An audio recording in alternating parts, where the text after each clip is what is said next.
The goal, I told you this before we started, is to keep our jobs by the end of this. I've been doing that for the majority of my life. Yep, and I told you I got fired from a bakery. You sure did. You didn't say why. She said it was the bear clause, wasn't it? The owner said I showed up late. Okay. And I didn't show up at all.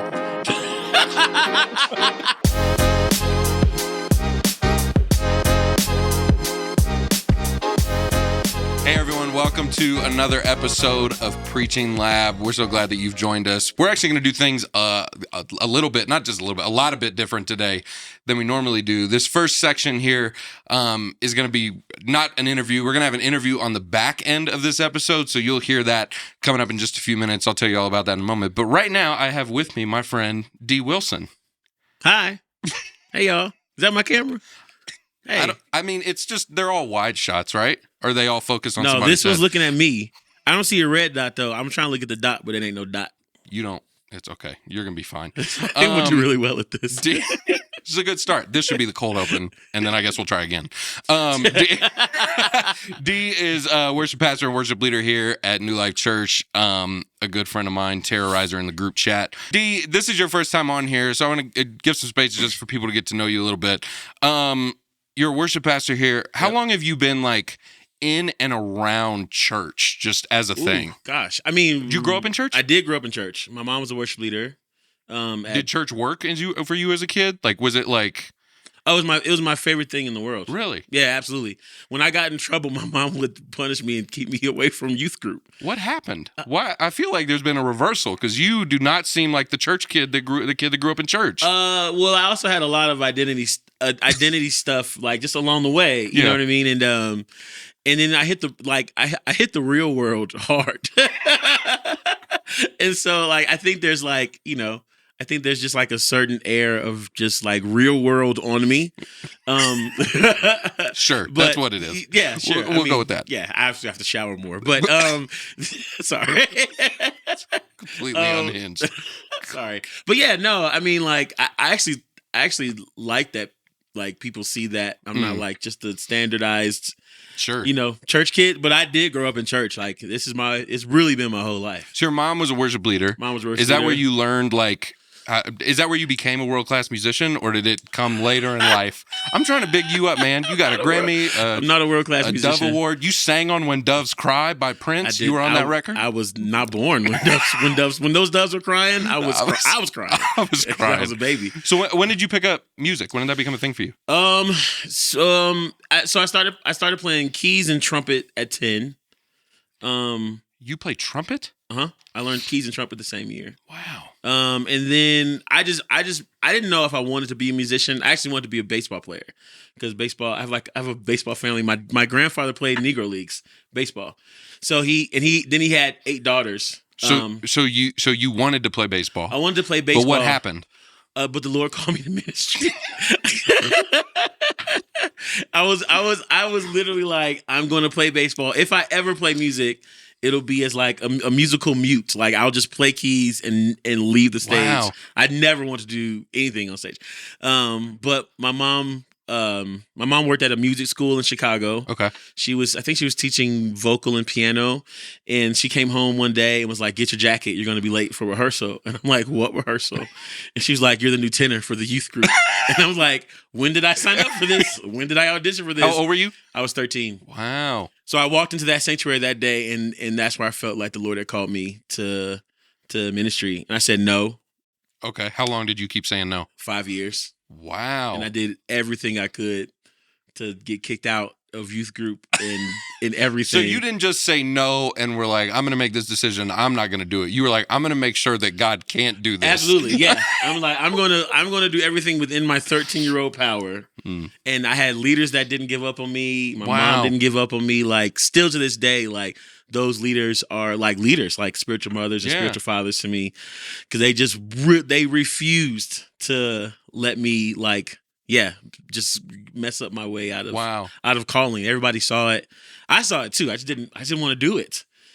So yeah.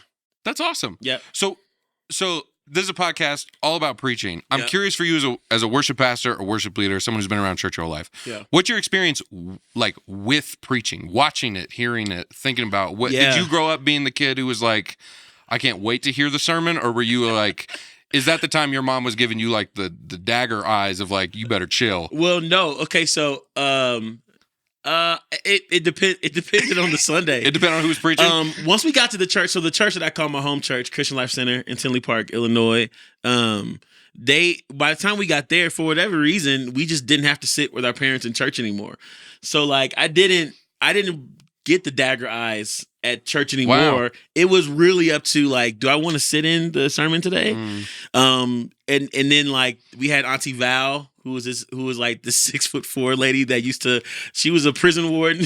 she's the sweetest lady in the world. Wow. But she's intimidating when you're 13 years old. Oh, sure. She would just I'm intimidated now. I don't even know who she is. Auntie Val would just walk the hallways of the church. And if she caught you doing anything that wasn't serving or in church, there was a table for you to lift. There was a bag of ice for you to dump out. Like there were some snacks to cut up. Like she was going to put you to work. So you just avoided work. So Sundays was a mix of listening to the sermon, serving as some random thing that I wasn't good at, like camera, or just evading Aunt Val so that I didn't have to do work. Ducking down the back hallways. Yeah, ducking down back in the hallways. church basement. She couldn't run very well, so if as long as you could sprint, like I was getting out of there. Auntie Val wasn't catching me at all. 6'4" though, that's a long stride. She had a wide gate, but you know what I mean. Like, but she wasn't catching us. Not 13-year-old. Okay, so you find yourself sitting in the service on Sunday, hearing someone preach. What's your experience with preaching? I mean, like I had really good preachers. I think all of my church life, I don't think I've had one pastor that was a bad speaker. My home church pastor, my youth pastor, the first pastor I served under, especially like here, the pastors that we worked for before we got here, like obviously all the speakers here at New Life are really, really, really good. Yeah, good job there. Good job with that one. Hey, and so you want to name them just to alphabetical order. No, but I've had good speakers, and so like my experience with preaching in church has always been like we talked about it a little bit earlier, like content and presentation were always kind of at the same par, and they were both high. Like the content has always been amazing. When we came here and sat under Brady the first time, that's the first time I'd ever heard him speak. I was like weighing him against all the pastors that I'd ever had. Just like, can he do this? And it was awesome. Like it was great. So yeah, my experience has always been like I've been used to getting good word my whole life. Do you think like being a worship pastor, obviously being in a space with someone who's a great preacher, I think probably makes worship leading easier. Oh my gosh. Absolutely. But how does it what are the nuances of that? If somebody is great versus somebody struggling, do you as a worship leader feel like you pick up the spiritual slack in the room? Does it No, I feel like my job as a worship leader, partly my job is to get just prepare the room anyway, So whether someone's good or bad, I feel like my job is to make sure that the room is just ready for anything, or for everything. I don't know, that sounds weird, but like sometimes it comes into play where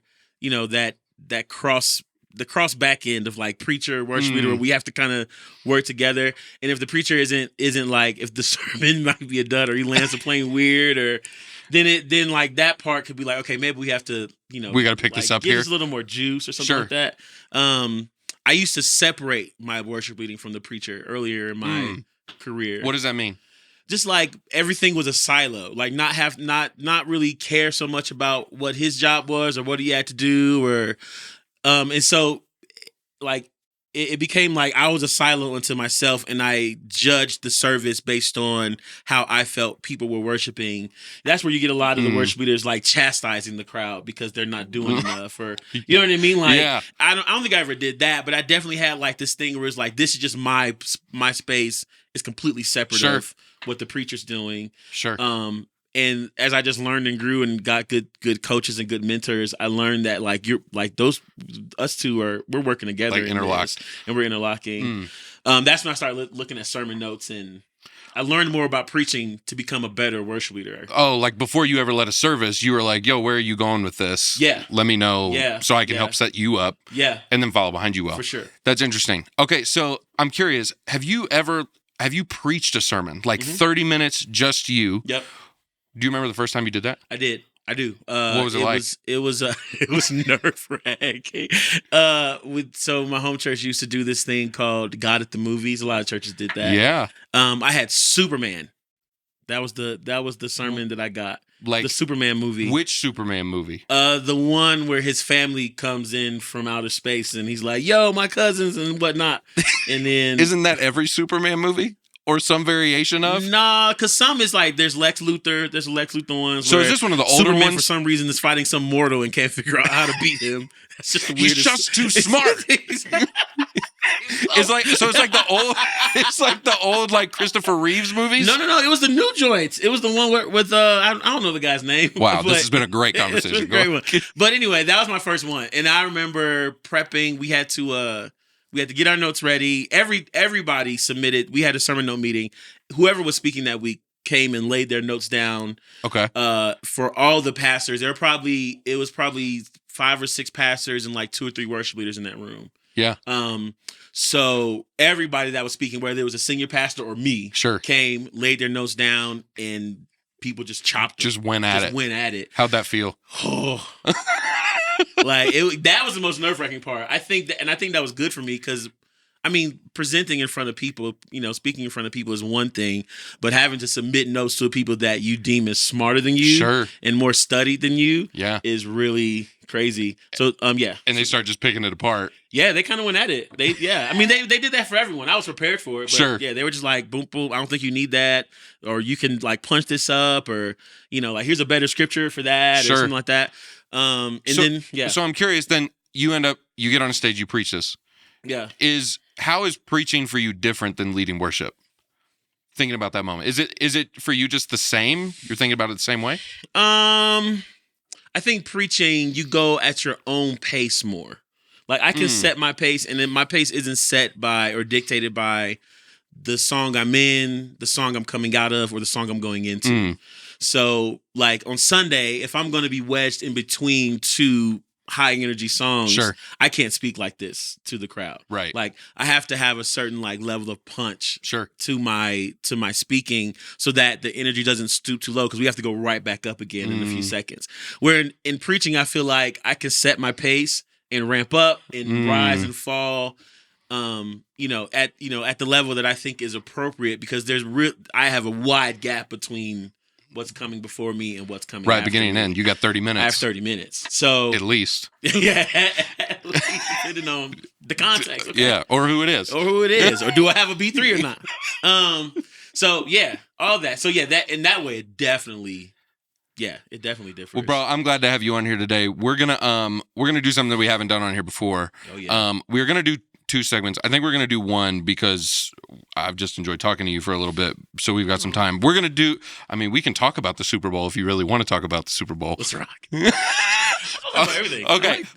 I'll give you 5 minutes on the Super Bowl. One of the things that's so interesting about the Super Bowl, one, is that we got the Chiefs versus the Lions. No, we don't, because Dan Campbell forgot how to coach football for 5 minutes. For 3 straight games, he forgot how to coach football. We got the Chiefs and the Niners. Yeah. One of the most underrated part of the Super Bowl is Super Bowl Media Day. Yeah. Which I think is now called like opening day or opening night or something. And they bring like all the players out. They all get up on podiums. Yep. Do you have like a moment from the last like few years or throughout history of like the moment football players up on stage, they get to talk or not talk?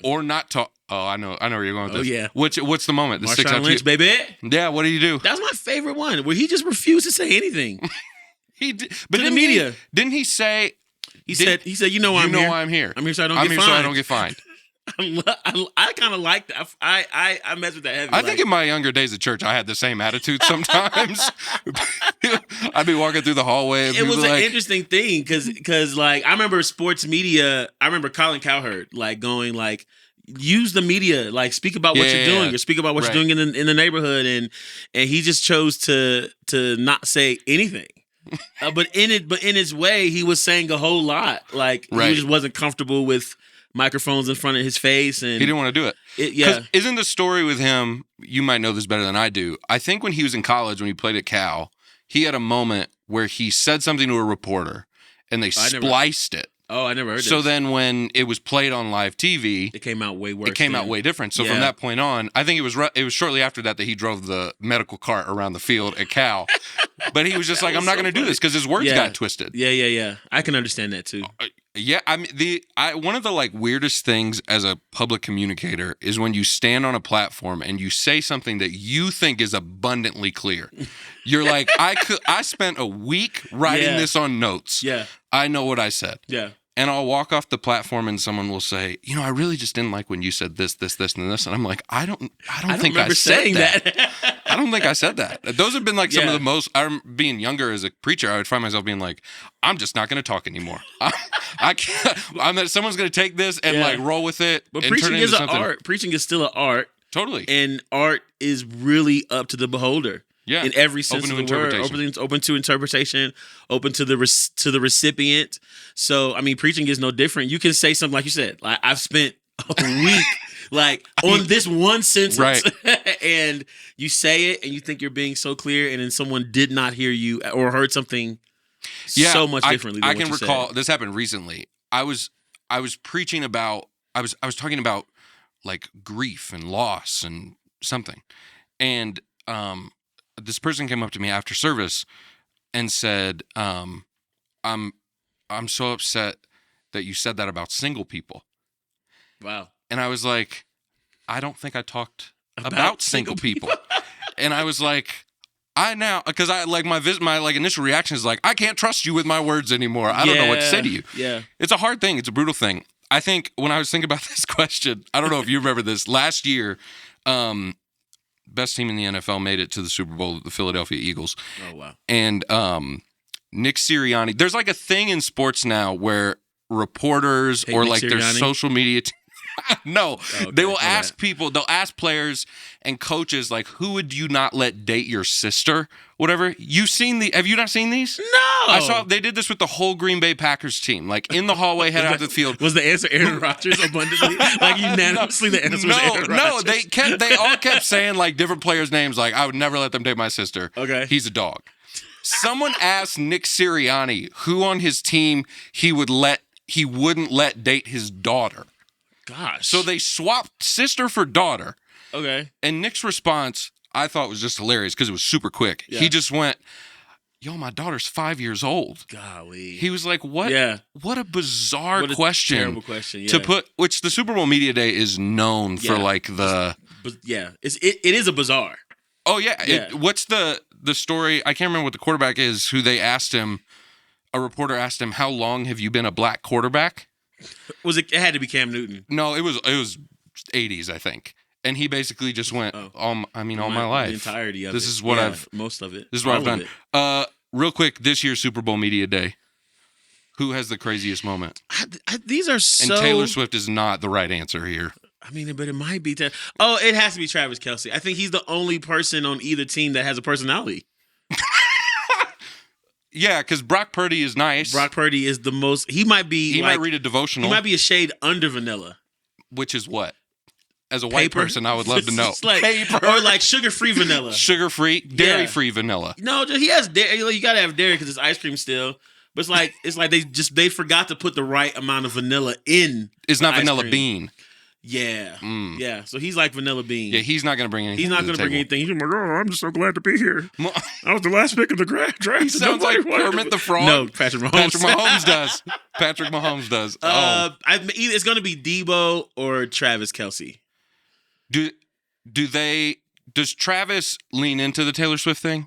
As an expert in football, Terrell, D. It seems like he does. Yeah. He can't bring her on the field for interview day, can he? I'm sure.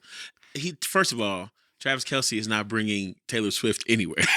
If Taylor Swift is bringing Travis Kelce. If Taylor Swift wants to be there for Media Day, there's not a soul in the NFL entire organization that's going to stop her from being in front of those microphones. Did you see that graphic the other day that the amount of money that she's made, the amount of revenue she's made for the NFL? No. She's made them $331 million and some change. How do they quantify that? Like by viewers? Between viewers. People buying Travis Kelce jerseys? People probably buying Travis Kelce jersey. People probably buying more Chiefs jerseys. Maybe ads that have come in because they know more Taylor Swift albums. Yeah, so you've bought a bunch of those. Okay. But like I would think if they know she's going to be at the game and the camera's going to be on her, then maybe the commercial prices go up. You know, for some of those.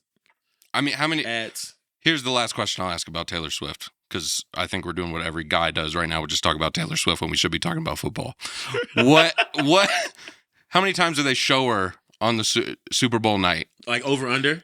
Yeah, sure. Let's do gambling odds on this podcast. Why not? Why not? Why not? Here we are. I didn't say gambling, but the over under is a thing. 7. 7? 7. That's low. You know think that's over? Low. Oh my Lord, yes. There's commercials. There's a halftime show. They can only show her so many times. Usher gonna be singing "Yeah," and they gonna be showing Taylor Swift dancing. Be like, look at Taylor's reaction to Taylor Swift. Okay, to Usher. Yeah, I think they're you're going over. I'm going double that at minimum. I picked 7 because it's a number of wholeness. HR. That's the reason I picked that in this gambling. 14 because it's double wholeness. Now what? That's not real. That's made up. That's not a real thing. It's not a real thing. Okay. Okay. What I appreciate about Terrell is that he's opinionated, as you can see. What I also appreciate about Terrell is that he's honest and he understands how this stuff works. One of the interesting things about the world that we live in is that you can catch 60 seconds of a sermon on the internet at any given moment. Yep. Especially if your algorithm is like mine, which is vacillating between pizza, football, and preaching. It's just a weird thing. What? How much pizza are you clicking on? A lot, man. If you're just on the explore page and there's nothing there, and all of a sudden you see a pizza, it's like manna from heaven in the desert. You're from Philly, though. Digital waste. No, I'm not from Philly. I'm from Illinois. Oh no, okay. No, you're right. That's but nonetheless, here's what we're gonna do. We're gonna have a little segment here called Block or Follow. I love this segment. Yeah, this is gonna be something. What we're gonna do, and you're gonna be able to see this on your screen if you're watching, or you'll be able to hear it a little more clearly than you can hear it just live in the room. Thank you, Aaron Olson. I'm gonna play Terrell a clip of a sermon. D, my God, you got 15 names. I'm gonna play D a clip of a sermon on the internet. Now, here's my opinion on this. We can have any thoughts about this that we want. Okay. People who preach have decided these are the best 60 seconds from that sermon. For sure. And they have put them on the internet. The goal here is not to make fun of anybody. No. The goal here is to think about preaching and to figure out what is this person doing well in this? What are they not doing well in this? And how can we think about it for our own sake of communication? So I've got a bunch queued up here, but I'm just going to go at these randomly because I don't even know how this is going to go. All right, which one do I want to roll for you? I'll go with a safe one. Before we had washing machines and dryers, you know, our people back in the day, I don't even care what he's talking about. Scrub clothes on these rigid washboards. Only way I know about it is because I grew up in the Negro church on South Side of Chicago, and black people, leave it up to black people, then turn them washboards into instruments in the choir stand. Metal ridges in a board, and they would stick it down into a basin. They would take the clothes up out of the water, the soapy water, and then they would. Come on, Charlie.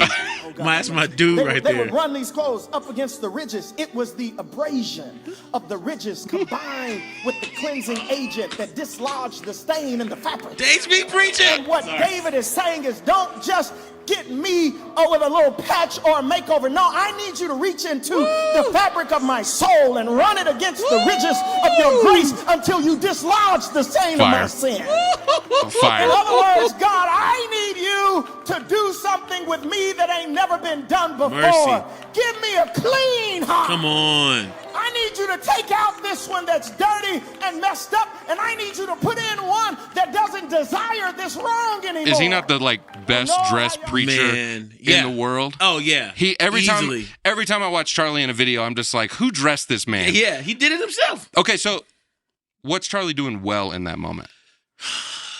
So many things. I think Charlie has tapped into his uniqueness in a way that doesn't feel forced.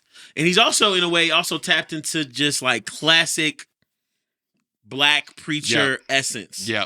That's somehow his own, but also like you can kind of follow like a link of history between great black preachers and Charlie. So, and then I just like, he just knows when to stretch a word. You know what I mean? Like he knows which words to just weave in and out of. Yep. And then he's like, and I need like when he says stuff like dig, like you know what I mean? It's just like, oh my God. Like, he talks in a way, I've always thought this when I heard Charlie preach. He talks in a way that when he talks, I feel like he's like inside of my bones, like yelling at me to do stuff. Yeah. And I think, man, the illustration, it's such a beautiful picture. I think like, and what's interesting is I think there are a lot of preachers who they would come to the illustration of like, oh, I want to talk. I'm going to use the washboard to talk about the way God like gets sin out of us, like whatever. And they would get up on stage with a washboard. Yeah, he doesn't need it, bro. Yes, yeah. I've never thought about that. He doesn't need it. He doesn't bring up props, and this is not a shot. I mean, like I know a lot of great preachers that use objects, you know. But I've never thought about that. Oh my God. I'm getting emotional. He's about to die.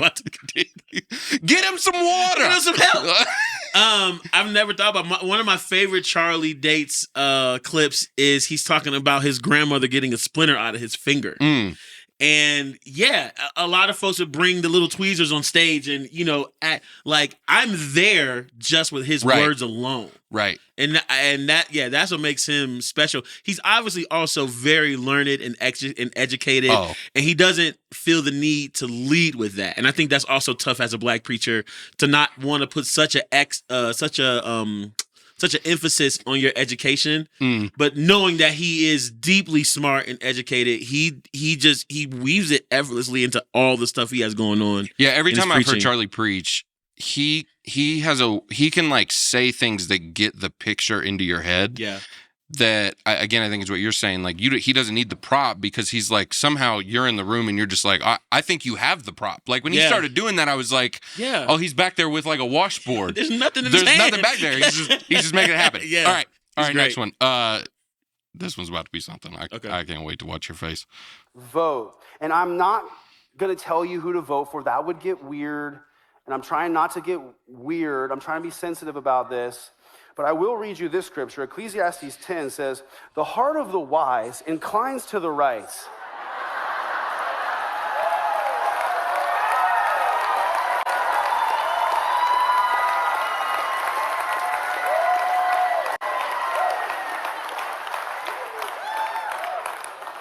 I mean, people are shouting for this. Just reading you the Bible. People are having a spiritual experience. Just reading the Bible. Thoughts that don't cause a riot. His presentation, I think he was even nervous to even do that. I told someone this morning, and I wasn't thinking about this video, but I think it applies. I think what he's doing right is he knows what his room will respond to. So that's right. The problem is when you know that, you can pander to it a little bit. So I also think what's rough about Instagram is you don't have context, right? So I don't know, we don't know the whole sermon that he's preaching. We don't know what came after that. We also don't know what came before. Is he teeing up like an obvious joke? We do know that's the piece he put on Instagram. It went on the internet. So I have to react to it. That's where we're at. Yeah.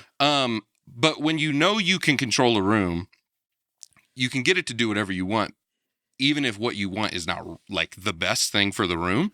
Yeah, right. And I think that's what you're seeing in that moment. Like, politics aside, although I think it's interesting because we're in an election year, all sorts of stuff is going to be said from platforms, but you can sway a room really easily if you know what they like, if you know what's going to move them. Okay, I don't know that preacher. I don't even know his name. I don't either. I would say this though. I would bet if he saw someone that we would put in the prosperity camp preaching, he would probably say something about context. And how whatever they're using, whatever they're saying is taken out of context. I mean, pot kettle. Again, I don't know what came after that sermon. I would hope that it was something that would challenge that room, because I think the best preachers can at the same time challenge your viewpoint without completely trying to destroy it. I don't think that's healthy either, to just bash people over the head. You know, I think it's healthy to prod them into be a shepherd, right? Like prod them into like leaning in the right direction. Yeah, but I would bet that if he heard someone doing that for the other side of the aisle, he would have a big issue with them doing it in the pulpit in church. And I just think, right or left, don't pander. Like call the church higher. Yeah, to like faithfulness. The role of the church is not to be swayed left or right. The role of the church is to be in the center under the headship of Jesus and lead the world in right living. Yeah, I mean, look at you. I mean, all right. All right, a couple more for you. This one's gonna be block, by the way. Block. That's a block. That's a block. So Charlie gets a follow. Whoever that guy is gets a block. Charlie. If I could follow Charlie deeper, I would. Same. You're gonna like. I would make another Instagram. His Patreon. Block that other guy. I would block him on mine, and I would go to the New Song Gym page and then block him on that, just to make sure. All right, we're gonna switch it up here. Church experience that I have no experience with. I do not care how far you have fallen. UPC. You have not fallen past the grace and the mercy of God. I just couldn't yell that much in a suit and tie. No matter how far I fall, I'm pretty sure that's the United hands of God have always sustained me, always held me. He put the mic down. I just can't yell that much on a platform. So I have any respect. I have respect for anyone who can. I just can't maybe I just don't have like enough joy in my life, but I cannot get that like rowdy on a platform. I've seen you get rowdy on a stage. Oh yeah. I've had a full-on asthma attack on stage. So I've definitely gotten a little too rowdy using my inhaler. Do you find like I didn't grow up in and around like that kind of Pentecostal movement. I came to faith in a Pentecostal church, but it was definitely different than what that is. Do you find like does preaching like that move you? Like, does the louder someone get, does the like volume of their voice, does it like spur you towards something?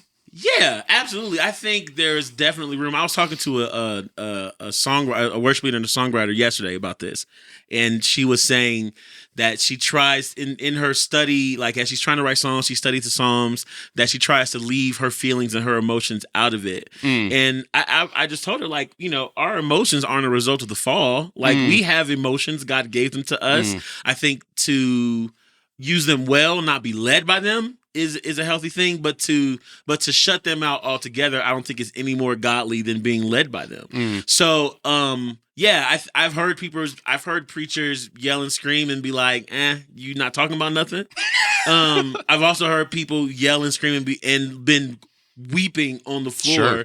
I think there's a level of authenticity and truth, obviously, in the words, in the presentation, in the message itself, that has to be present.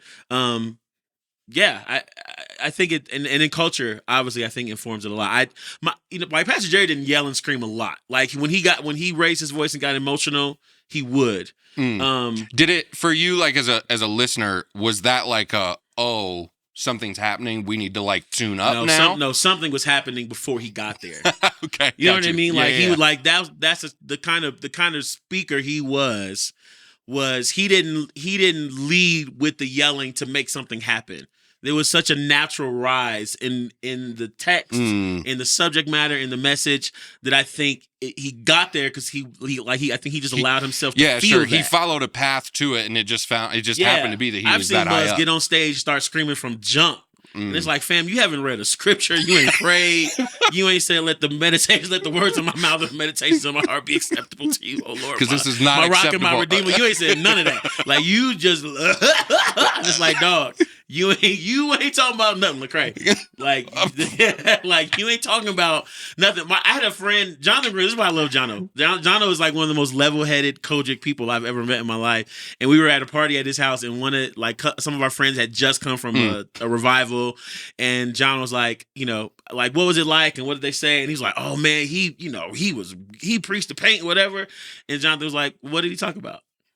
Like, what was his message about? Yeah, sure. And they was like, oh, you know what I'm saying? He had came from I think it was 1 Corinthians, right? And they couldn't name it. Like the best preaching I've ever been under, whether it was emotional or whether it was like volume or not volume. Sure. I could tell you what it was. Sure.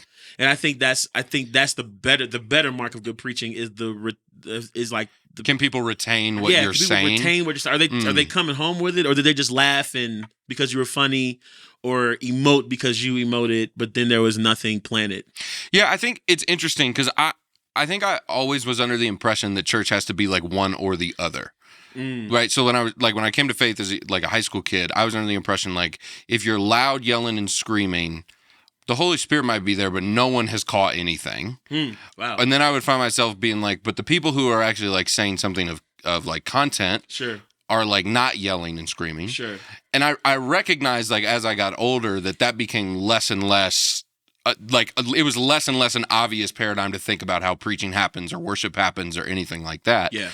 And I think New Life actually is like this, in a lot of ways, like a bizarre blend of how all those things kind of come together where like it can be rowdy and raucous if we need it to, but also somebody is lighting a candle and singing the doxology or what. Like it can have like all those pieces. BPM. Yeah. Right. Like all of those things can happen at one time. Yeah. And it doesn't it doesn't deter from what's going on. Nothing takes away. Like worship, I think, is rowdier than Brady will ever get at North. Sure. Like he's not a yeller, screamer.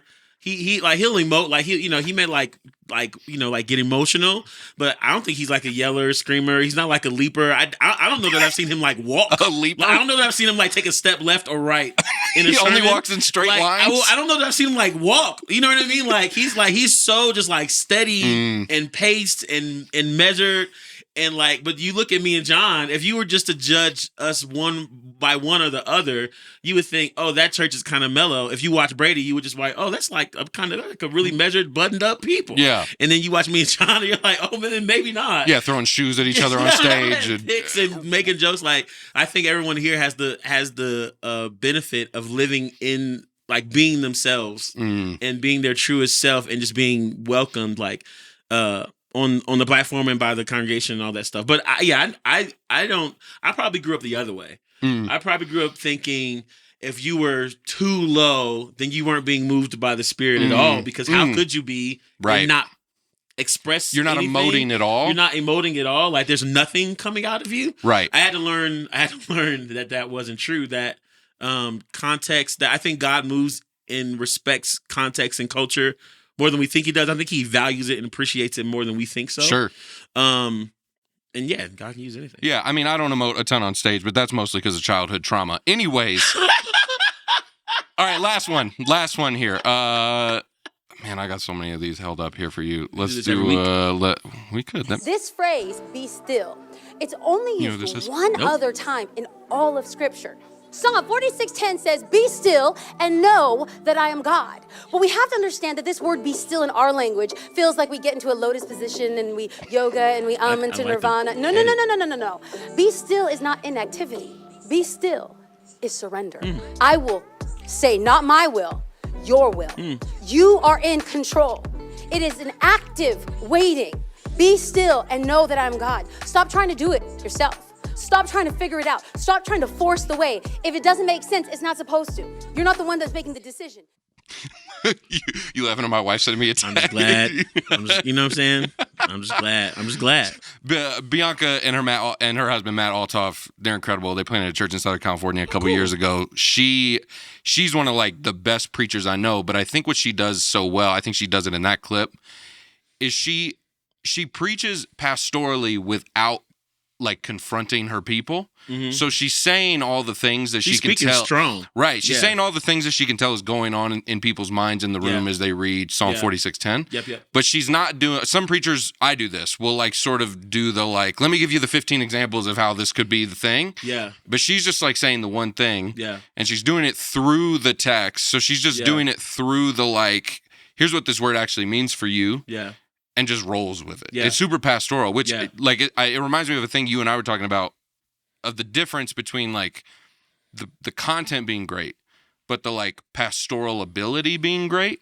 Yes. And those two things are not always the same. No, you can have great content and not be pastoral. You can be super pastoral and not have great content. Absolutely. But she, I think, is like bringing both of those together in the same moment. Yeah, that's a follow. The last two I think are a follow. The thing I like about her. You're keeping track of these. You want to know? I am. I just remember. I didn't say follow or block for the last guy, but that's a good. I felt his authenticity. I felt hers as well. Is she a new? How long has she been preaching? You were about to ask how old she is? No. I wasn't about to ask how old she is. I don't know. That's a good question. I think the mic, the stiffness of the mic hand was not bothering me, but I just noticed it. Where I was like, man, put her on a lapel so she can. It felt like that hand wanted to move, but it had to hold a microphone. I don't know. If I'm forced to preach with a handheld, I get real weird real fast. I could imagine that. You could imagine me being real weird real fast? Well, no. I mean, I can't imagine you preaching with a microphone. I can't. If I have a mic in my hand, sure. I start moving it away while I'm talking because I want to just talk with my hands. Yeah. I can't do it. You got to be a natural with the handheld. It's a skill. When I hold a microphone, I turn into JC real fast. I'm doing one of these. I'm throwing it I'm flipping it around. I'm not, you know what I mean? I turn into a rapper real quick with a handheld and a handheld mic. It becomes like a tool, a weapon in my arsenal. You can't do it. I've seen people do it and do it really well. Yeah. I've always wondered, have you ever seen the guys, I'm trying to think of some of the people who do this. Fred Hammond's an amazing natural. With a handheld? Oh my gosh. Is he is he way down low with the handheld? No, Fred is literally right here, hand over the joint. And I don't know how he still sounds good. He sounds amazing. And Parker would say, every good sound guy I know would say, don't hold the top of the microphone, this sounds bad. And Fred Hammond's look at it. To the side, I don't understand how he still sounds good. I'm trying to think of there are guys I've seen who will preach, the mic down here. I don't understand that either. I'm convinced that mic isn't on. I feel bad for their text. I'm convinced they're, lapelled, and this is just fake. I think they just need something to hold while they preach. Yeah, I don't understand the guys that are. Is that real? Is that real for real? I could do that. Oh, that the mic is not on and they're lapelled? Oh no, he's saying it's real that the texts hate that person. I think is what they. What he's saying. They don't. Because are you guys just running faders the whole time? Yeah, that's not great. I'm gonna do that next Sunday. I'm gonna ask for a handheld and preach down here. Start them or lower, and then just bring it up way high, bring it way back down. Every time you get emotional, and the guy wanted to dance, and then the Lord went right back and said, "What are you doing? What are you doing?" Sound guys.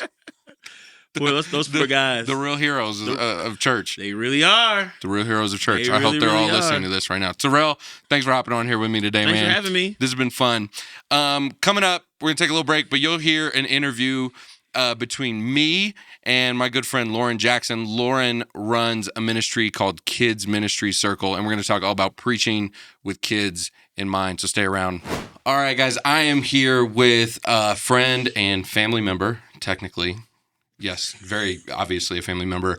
Lauren Jackson. Lauren's my sister-in-law. We married into the same family. So here we are. Lauren is the CEO of not Kids Ministry Circle. That's a piece of it. Yes. You're the CEO of the Next Gen Ministry Network. Yep. It's a network. It is.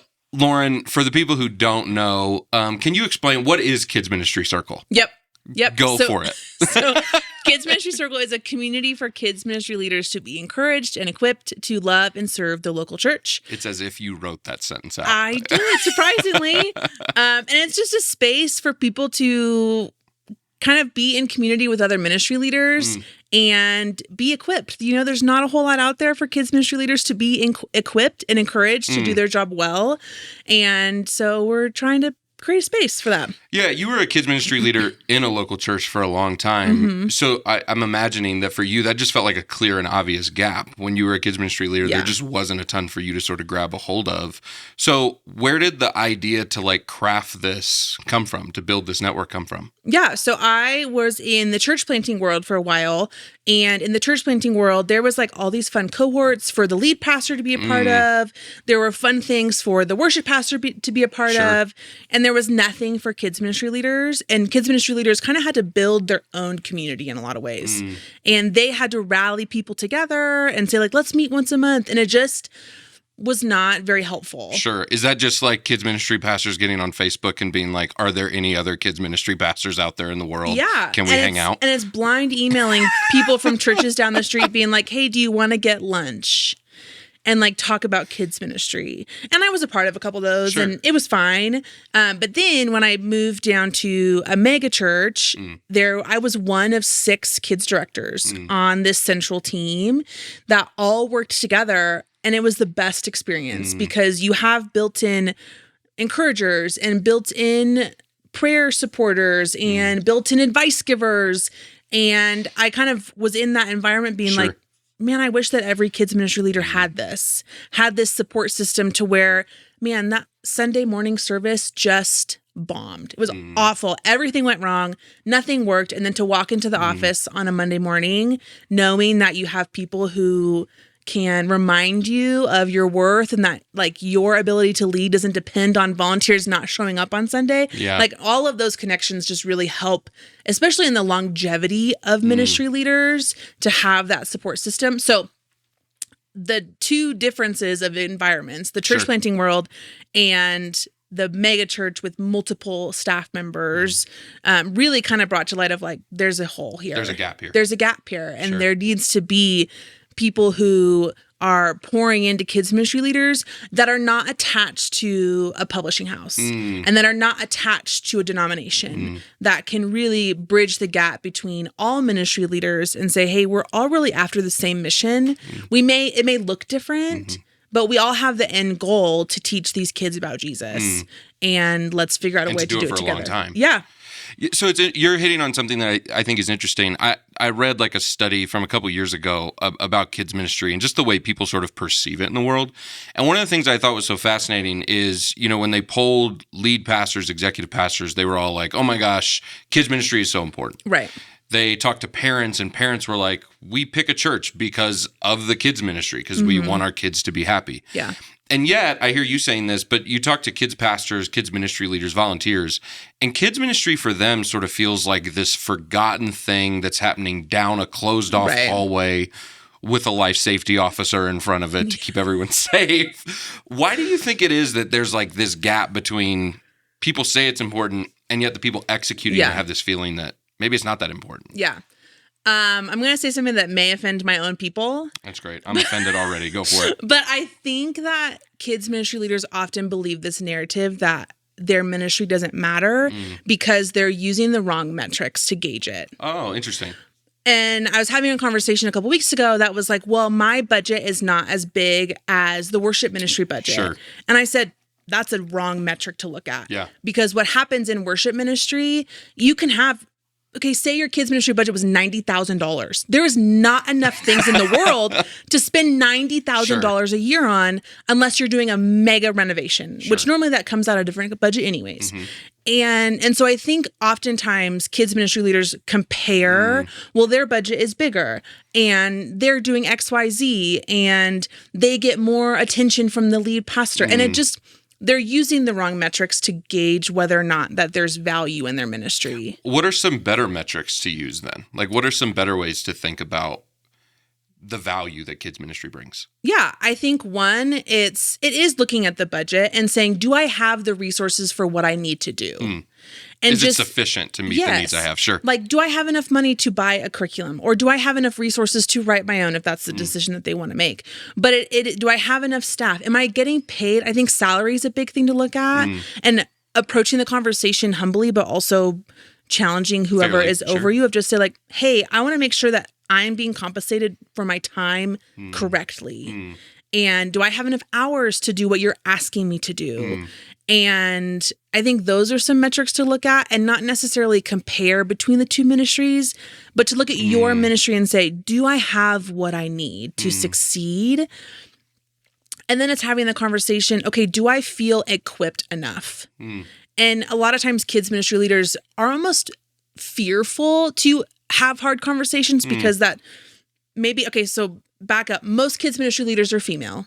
Okay. And so then you approach the conversation of a female approaching a male boss and saying, well, if I say I need more of this, does that make me look weak? Is there what is the perception that follows that request? And so it's coming to that conversation and saying, hey, I can do my job, but if I had this opportunity to grow, I would do my job better. And so there's some things that you can compare, like, well, if maybe the entire worship team got to go to a conference, Sure. well, then it's like, okay. Can I identify a conference that I can go to? I would love to go to a conference. Sure. I would love to participate in this cohort. I would love to do X, Y, and Z. And so learning opportunities are a good thing to compare. And I love what you're saying here, because it's not a comparison. Comparing ministries does always get wonky, right? An amp for a band costs much more money than like Goldfish. Yeah, correct. Completely different rate. Like the value is different. But I think what you're talking about is the investment from my leaders the same, or are the opportunities for investment the same, which is great. And I think you're also bringing up the reality of, like, we do this in not big church, but we do this in the rest of ministry space as well, where the easy metrics are like how many people showed up in these seats, what is giving, and those things always they give you some visual of something, but they don't give you the whole picture. I'm wondering too, Lauren, how can children's ministry people think about, like, the direct fruit of the work that they're doing?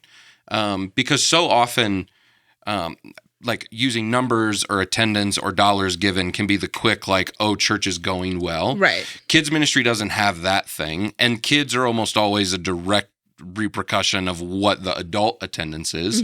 So how do kids ministry leaders gauge fruit in their ministry? How do you define success? Yeah. How do you define success? That's a good question. I think there's a handful of different things to look at. You do look at attendance. Sure. Because I know in a lot of scenarios, kids are dragging their parents to church. Like, that's a real thing that happens, is kids wake up and say, my friend invited me, or this is happening today at church. I really want to go. And so parents are like, okay, we'll go to church. And so attendance is one thing. A lot of times kids ministry leaders will do specific things like memorize this scripture for the month, or fill out this take-home sheet and bring it back. And so those are some ways to gauge. So as families are bringing those back, as they're returning with it, it helps give you a sense of, like, oh, this is working. Right. Or like, this was a fun activity that we got to do that is proving to kind of keep the conversation going. I also think you look at the fruit of the kids, and if they're learning, and if they're excited about what we're talking about, if they are seeing life change in themselves, and not necessarily like, oh, we had 10 people accept Christ today.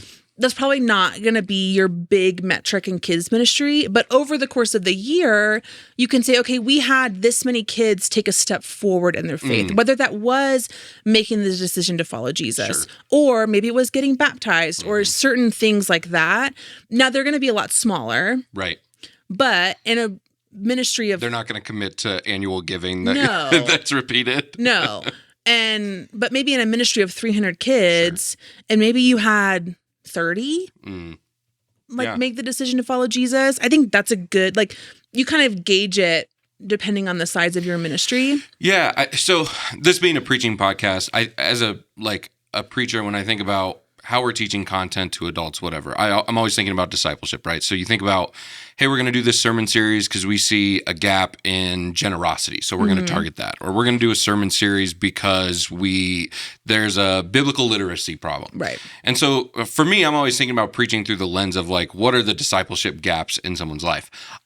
I'm curious, for kids ministry, what are the things that you guys are, like, recognizing as, like, the discipleship gaps in kids? Or how do you even approach that conversation? Because I think often teaching pastors, lead pastors, can see kids ministry as, like, it is just babysitting so we can teach adults a bunch of things and we can disciple them. Right. But I would imagine that you guys feel, and this is true, that you guys are doing real discipleship back there. So how do you think about discipleship with a kid who's 7 years old? Yeah. I think what's unique about teaching to kids is that, well, there's a pretty good chance that the children's ministry is the most unreached group in a church on Sunday morning. Half of the kids probably can't even talk, can't even combine sentences, but still, like, those are kids who don't know Jesus. Right. And so the way that you approach teaching, like, if you were preaching to a room of 200 people who have never heard the name of Jesus before. You're going to teach the gospel. Mm-hmm. And that's what you do in kids ministry. You don't necessarily hone in on, we're going to... You're all liars, so we're going to teach you how to, like, tell the truth. Right. Like, you don't necessarily... And there's been a shift recently, like, in the early 2000s, a lot of kids ministry was more moral focused on, like, this value. And a lot of times they're characteristics of God, and they're great to talk about. But it was much more, like, behavior focused on... We need to do this because God wants us to. Sure. That has proven to not be a great model.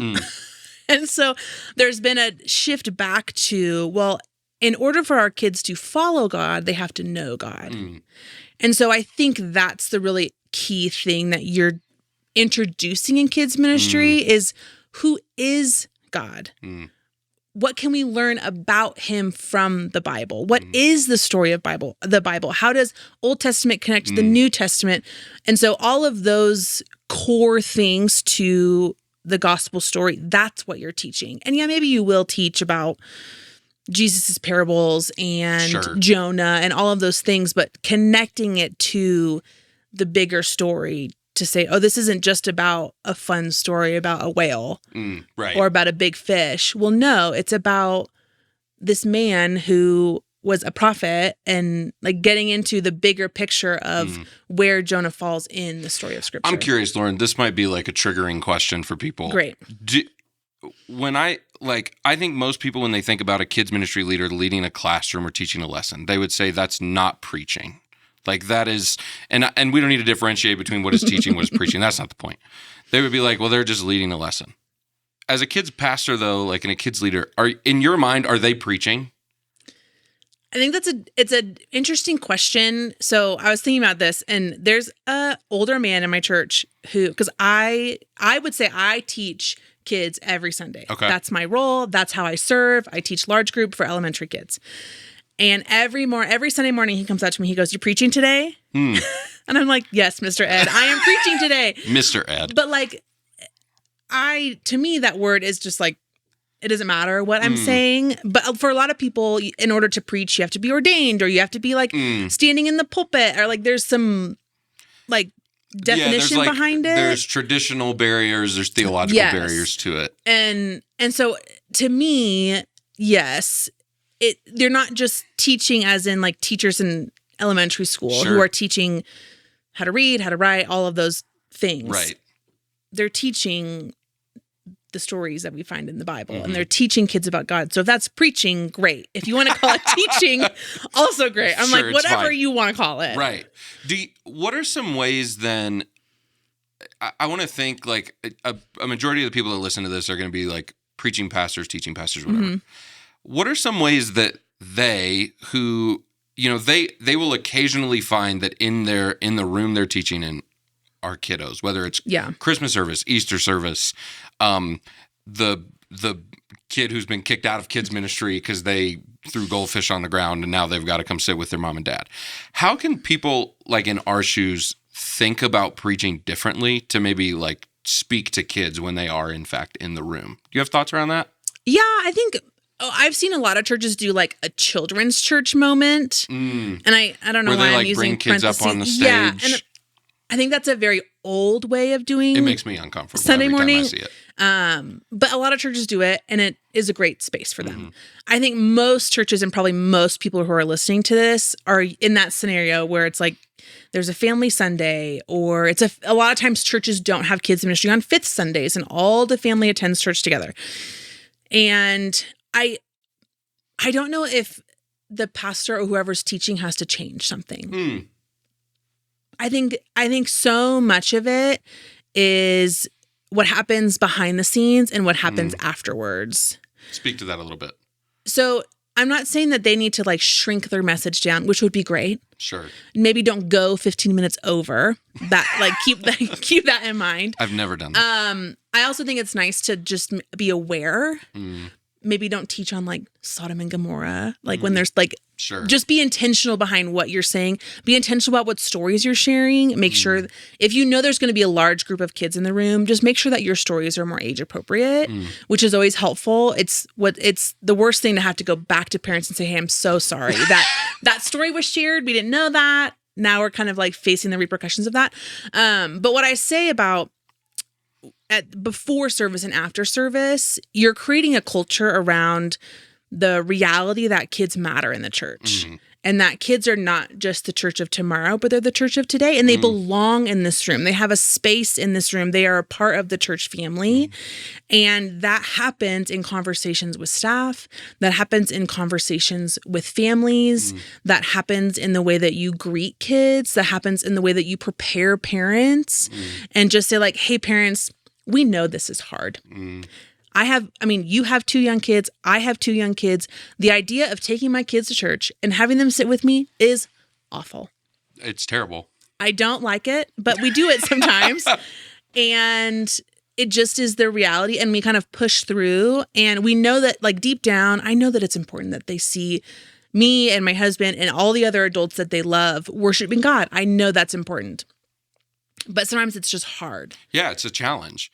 You're right. I mean, you know, our daughter, she doesn't she also doesn't listen to anyone's instructions at all. And so for us, like at New Life, we're sitting on the front row with Maisie, who is like 5 feet away from us, about to walk onto the platform. Yeah. And every time I'm just like, if this is what's happening for me and I'm paid to be here, I can't imagine what's going on in the back of the room. Yeah. And then you get up on stage and you see like, oh, there's a dad in the back, like bouncing a ball with his child because he's trying to just like keep his kid in check. Yeah. I hear you saying a couple of things. One of the things I'm hearing you saying sort of through all of this, talking about like, hey, lead pastor, teaching pastor, you don't need to like dumb your content down. Right. You don't. I think kids can like comprehend and understand things a little bit better than we give them credit for. Totally. I've found that even like, you know, preaching on a Sunday, I'll have families who come up to me that have their like 5th grader, for example, sit in service with them, and they'll bring me like the notes that their 5th grader wrote down. And I'm always surprised, one, that they caught anything, but I'm like second surprised at what they caught. Yeah. And it's not like, you know, there'll always be something in there from like some dumb story I told where they're like, I remember that Rory threw garbage at his apartment complex's office door or whatever. But then there'll be other things where they're like writing down like these things I said about God or these things that I said about like how to live this out. And I'm always shocked by it. Is that just a generically true thing? Like kids catch things more than we realize. Totally. Like that's just a reality. And that's why a lot of what happens on Sunday morning, it matters. Sure. Because it's not like, oh, they hit 13 and now they can understand what's in the Bible. I'm curious if you at this point in ministry, can you like sit in a church's service or walk through a church's building and pretty quickly recognize like, oh, they're invested in the next generation as if it's the now generation. Totally. Versus just the kids are here. Yeah. I'm curious, you can think about this for a second. What are some of those signs or those things that you recognize that differentiate the two? I think if you can walk in a building from the front doors and see a sign on where to go to drop your kids off, it shows that kids ministry matters. Yeah, because you're doing it from the front. You're doing it from the moment they step in, they're recognizing like, oh, I have a place here as a parent because my kids now have a place here. Yeah. Oh, that's so interesting. And you can tell a lot by a kids ministry space. Like if their foyer is brand new and their worship center, and like going back to like the comparison, if your worship center has like top of the line technology, top of the line lights, the stage is really nice, you got brand new chairs, really nice carpet, and your kids ministry looks like it's straight out of the 90s, you're missing something. And you don't need a full renovation, just some paint will be helpful. And so I think when I go into a church, I think the environment matters, and because that's what kids are paying attention to. Right. And what parents are paying attention to. If your environment is not safe and does not only look safe, but feel safe, you cannot do anything in kids ministry. I'm curious, like thinking about kids ministry, kids spaces specifically, what are some things that you're noticing right now in churches, in kids ministries that people are getting really right? And what are some things that you're watching, whether they're like trends or new fads, that you're like, I don't think this is the right move here? Do you have environment specifically? It can be environments, or it can be even how we think about curriculum, how we think about teaching kids. I'm curious if there are things you're just noticing. One thing that's really popular, I think, for the good is creating a separate environment for the preteen age. So like 4th and 5th grade. Oh, interesting. Sometimes 4th and 5th and 6th grade. Because they are so checked out and they don't want to sit in a room with kindergartners. They want to have their own space.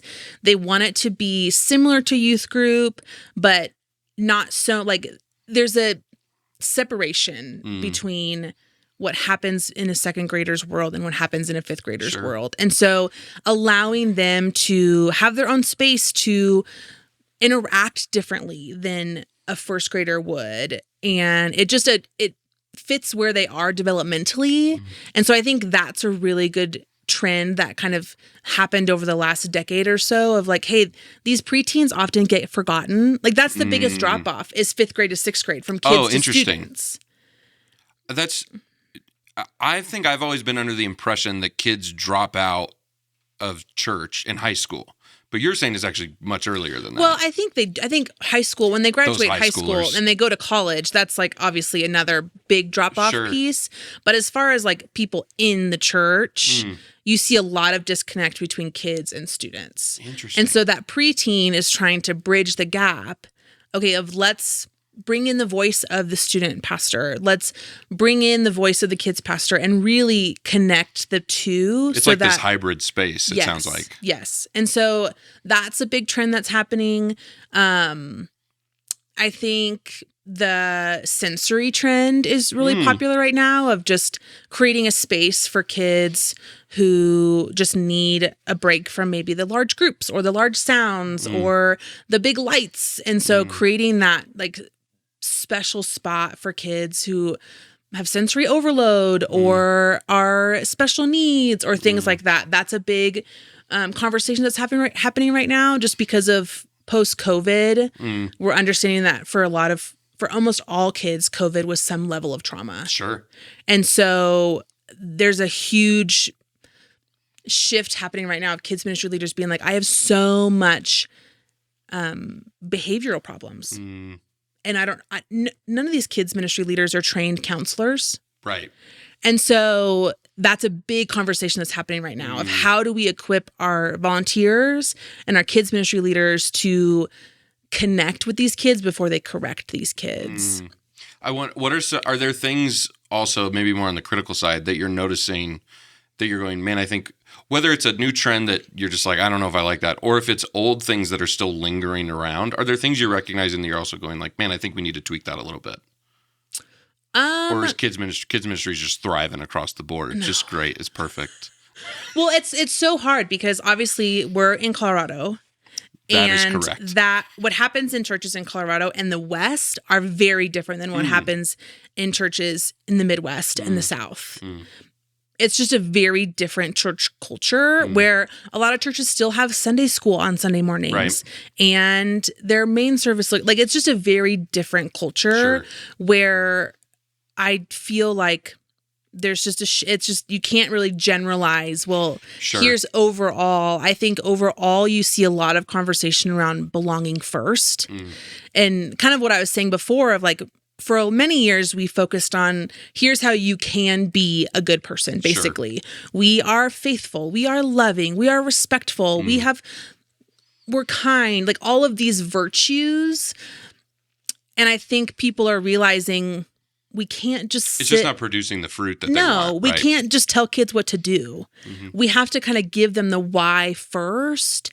And we've seen this huge shift of even in the last couple of research things that like Lifeway has done and Barna has done of just the importance of relationships in the life of a child and how from the moment they walk in the church, you want them to feel this sense of belonging. And that has started to really come up in the way that churches design their space, the way that they design their first 15 minutes of service, the way that they train their volunteers. So much of it is how can we help this child belong so that ultimately when we get to the end of service, they already feel the sense of belonging. So therefore, they're going to open up and engage in conversation in a way that they wouldn't do if they didn't feel like they belonged. Sure. Totally. Lauren, I want to give you a moment here. I think people heard at the top of the episode, like, everything going on with Kids Ministry Circle, so much of it for you is driven around, like, how do we make sure kids ministry leaders are set up to be in community with one another so that they can like do this for the long haul? And you have some really cool stuff coming up. So I just want to give you a space to talk about a couple of those things and how people can get connected to it. Yeah.